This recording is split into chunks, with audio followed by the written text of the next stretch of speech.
Montgomery, here's your books. Thanks. Can you put them down? I can't get this thing to work. Let me see. Short people understand these things better than tall people. It comes from being at a keyhole height during the formative years. Hey! Thanks. What am I going to do when you're not here to help me? Sweetheart, no one's running Little Rico out of town. They can stab me, shoot me, throw me in the East River. No matter how tough it gets, you can count on Little Rico. How about in the morning, before first bell? I'm not sure I can make that, but, seriously, if you got any questions. Yeah, just one or two. You see, New York City's like a lot of other cities. This isn't unfriendly, it's just crowded, so everyone carries around a little piece of invisible space. So you don't stare, you don't smile at strangers, you don't invade someone's private space unless you're invited. That's lesson one. Everyone around here grows up knowing that. But what if you didn't grow up here? Well, someone has to help you. That's really simple. I could explain it to you in 10 easy lessons. That many? Well, it's a big subject. You gotta know what to do on the streets, who to talk to, who not to talk to, where to go, where not to go. Okay. Okay, what? Okay, will you teach me? Yeah, but why me? Because you're the first friendly person I met in the whole school. You seem to know what you're talking about. At least I can understand you. Sort of.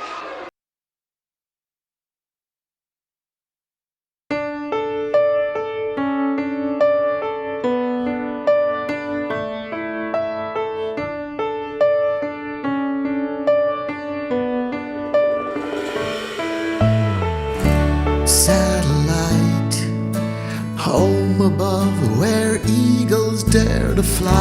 Ladies and gentlemen, boys and girls, I'm Joe, also known as Jay-Z Productions on YouTube. I got an amazing guest. What is your name, sir? My name is P.R. Paul. Welcome. I got a couple of questions for you, if you don't mind. You get two questions. That's it. Okay. I'm just kidding. I Just know. kidding. Okay. What are you doing during these times of quarantine? I go from the bedroom to the living room to the bedroom. Occasionally, I go to the kitchen. I spend most of my time in the bathroom. Okay. You know what? I've been exercising a lot. I've been going for bike rides with my wife. I've been running. I've been playing some music, working on some recordings. Just trying to stay busy creatively and not making my wife unhappy. That's what I'm trying to do. Nice. Happy wife, happy life. All right. So you've learned at a young age. That's a good thing. What made you want to become an actor, and who was your biggest inspiration for acting? You know, when I was I was much younger than you. I was in, I guess, about the 6th grade.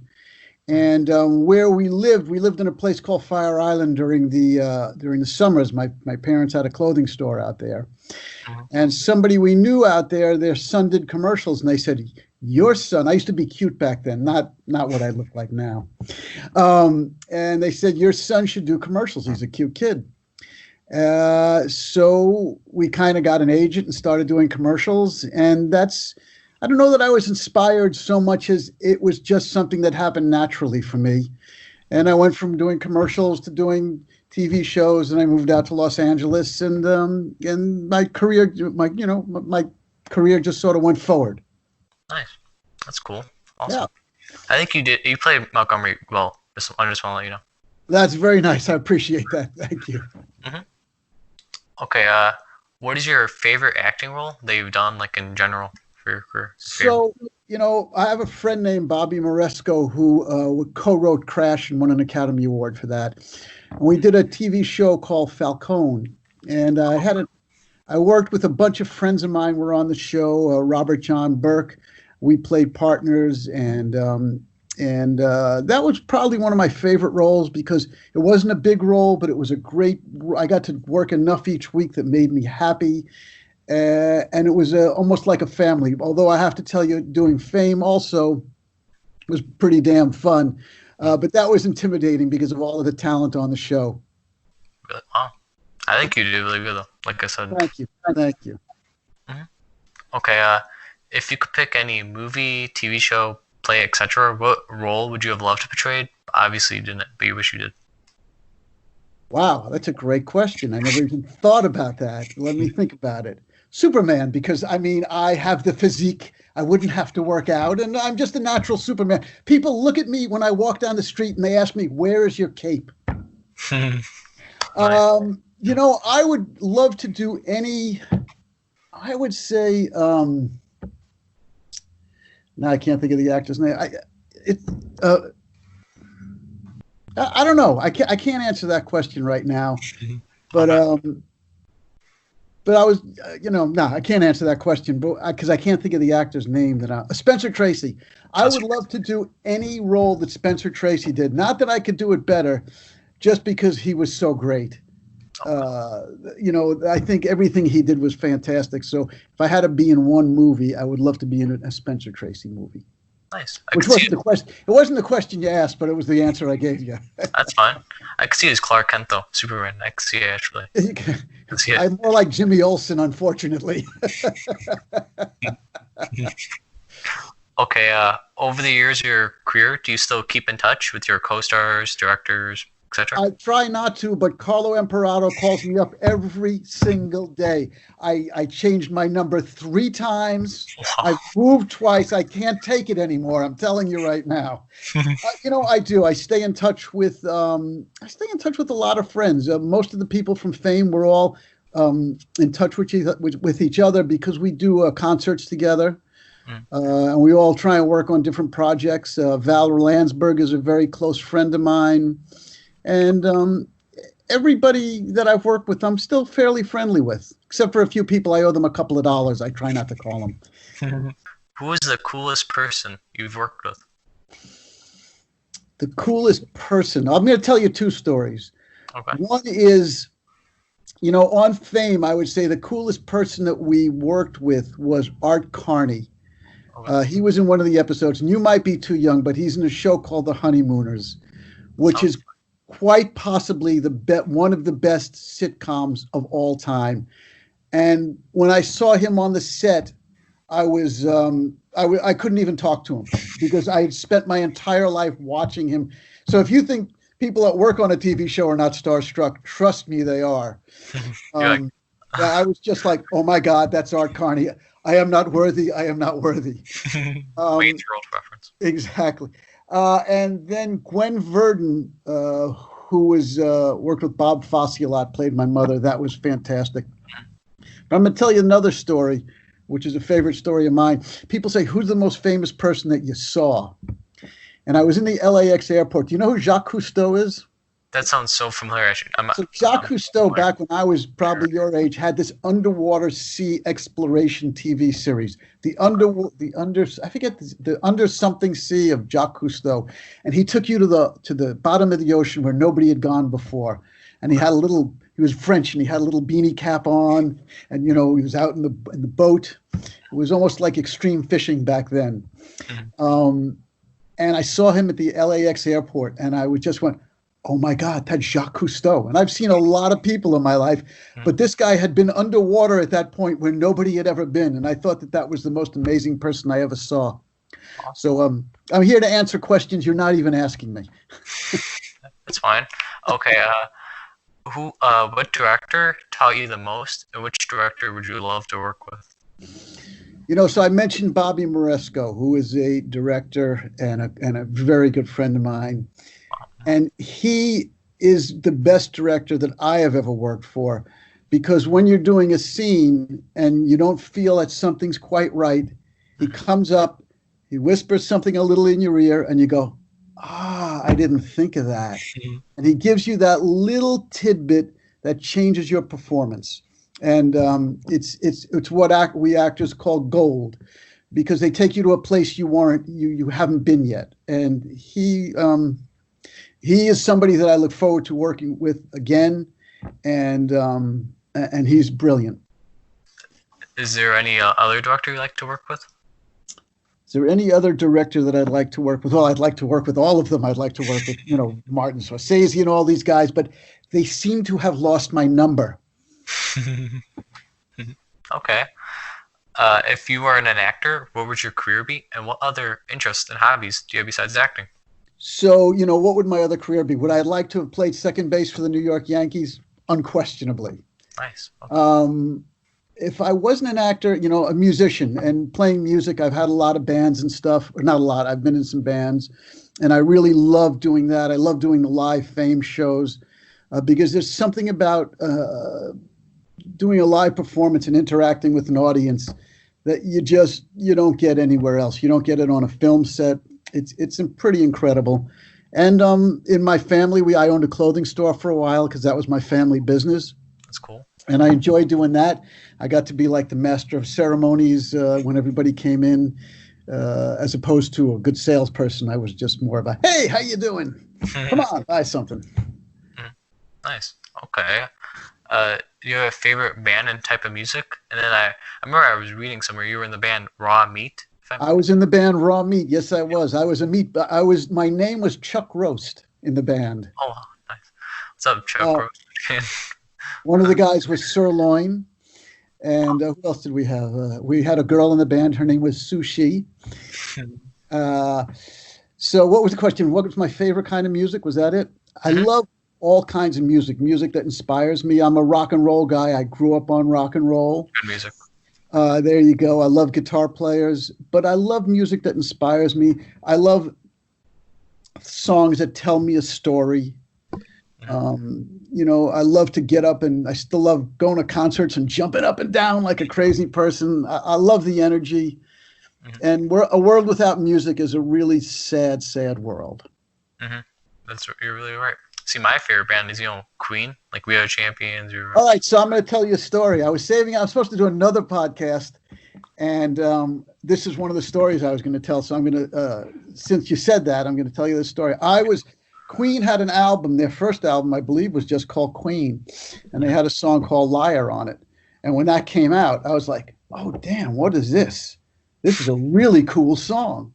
And nobody had heard of Queen, but they played on the radio, WNEW back in New York at the time. And I bought the album. I was like, wow, there's some really great songs on this. And I wanted to see them live. And there was another band called Mott the Hoople. I've heard that name. Yeah, they're great. You should check them out. All the Young Dudes. It's a great song. And so they were doing a Broadway run. Mott the Hoople booked, I don't know how many nights on Broadway. And the opening act was Queen.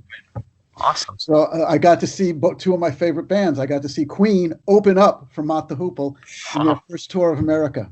It's really cool. I'd be like so happy. If you can only have those experiences when you're 40 years older than the person you're talking to. They were so good. They're good though, Queen. Like they were great. They were great, and it was they were just the opening band. The place was half full. Yeah. Okay. Do you have a favorite Fame song? Do I have a favorite Fame song? I really guess I don't. Don't? Okay. I enjoy performing the music, but it wasn't the music that I was playing with my band. But I enjoy doing the shows now and doing those songs because I see what they mean to the audience, and that's what really strikes me more than anything else. Nice. I like that. Okay. Hopefully when things get back to normal sooner rather than later, are there any projects you have in the works?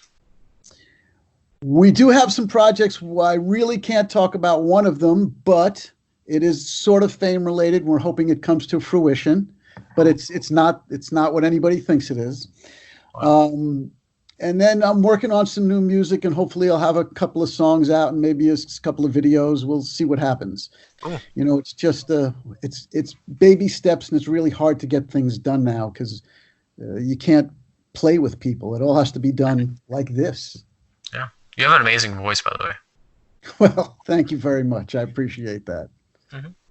Okay. What advice would you give younger people who also want to become an actor? Do you want to become an actor? Yeah, actually, actor, director, filmmaker. So, do you want to become famous? Not really. Okay, good. Because you know what? If you just said yes, I would have said, I can't help you with that. Yeah. I don't know how. And I stole that again from my friend Bobby Moresco. We do seminars, and he always opens it up with that question. He asks the audience, who wants to be famous? And they all raise their hand, and he goes, I can't help you. I can't help you become a good actor. And my advice to you is, first thing is, live life. Right. You can't become a good actor until you've experienced a lot of things. So live your life. Go to college. Take some drama classes at college. So if they have a drama department, take some classes there. Get your education. but you need to study. You need to read the classics and study acting, get some great teachers, and take what works for you from them. Everything they say is not book, but there are certain things that they will connect with, and you will connect with different teachers throughout your life that will bring another thing to you, and leave yourself open. It's just like we're talking right now. That's almost like acting. It's listening and talking, but you have to learn how to listen. That's one of the most important things. I like that. I like the advice you gave. I like that. Good advice. Sorry. Okay, do you like sports? Like, do you have a favorite? The only sports that I like are football, basketball, baseball, tennis, hockey, bowling, golf. When I married my wife, I didn't watch a lot of sports because I knew that would be my downfall when she was around. But after we got married for about 2 days, the second day she said, "You hoodwinked me." I said, "What do you mean? How could I possibly hoodwink you?" She goes, "I didn't know you watched this much sports." So yes, I watch a ton of sports. I'm a New York Yankee diehard. Nice. I like the Knicks. It would be nice if they were a professional basketball team. They're still an amateur team. So yeah, I love all sports because the thing I love about sports is that you don't know what the end is. Even if it's a mismatch, the team could still, the team that's supposed to win may not win. And I love the spontaneity of that. Do you have a favorite hockey team then? Hockey? I guess I'm a Ranger fan. I'm not a huge hockey fan, but I grew up with the Rangers. So yeah, if the Rangers are in the playoffs, I'll start watching the games. But again, I have to watch how much sports I watch, because at some point the milk bottle comes and hits me on the top of the head. So, I have to really be careful. Okay. But I'm a huge Yankee fan of baseball and basketball. Nice. And, yeah. That's awesome. Good stuff right there. Well, is there anything you want to promote or shout out?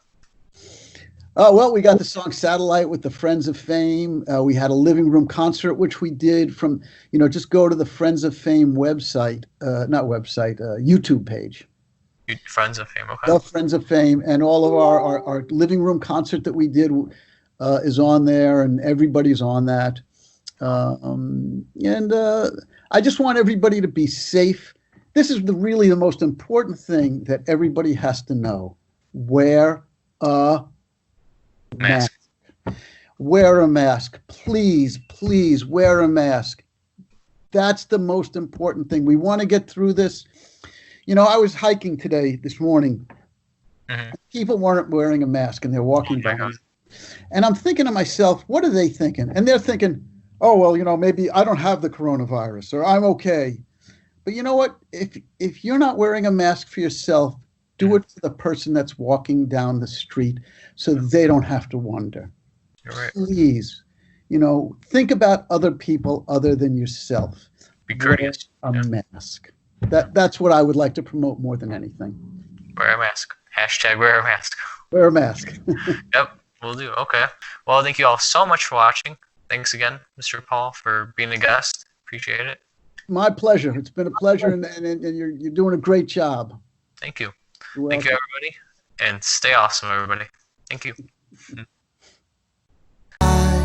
Satellite, you watch as heaven turns the day to night. I would like to travel in your stratosphere, Above all the confusion that surrounds us here. Satellite, do you see the answers that we need? Satellite, watch flowers grow on graveyards choked by weeds. Can you see tomorrow? Is there such a word? Are you also blinded, carefree as a bird? Satellite, satellite, satellite, satellite.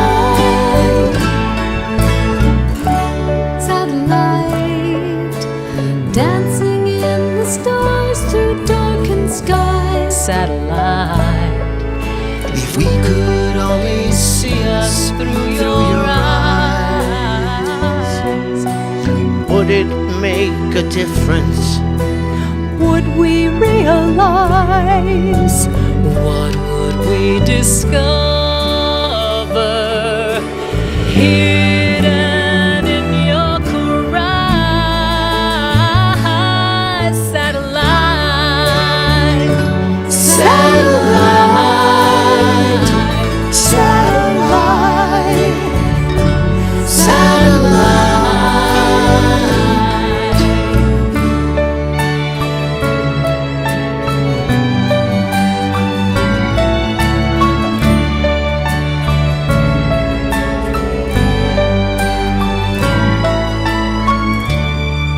Satellite, you've seen bombs turn mountains into sand.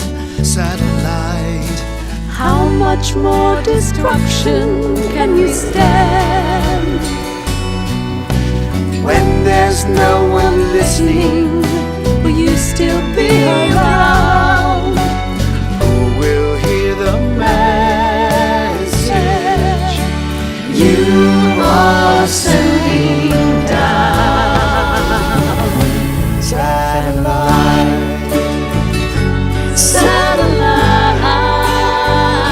satellite, satellite, satellite, satellite.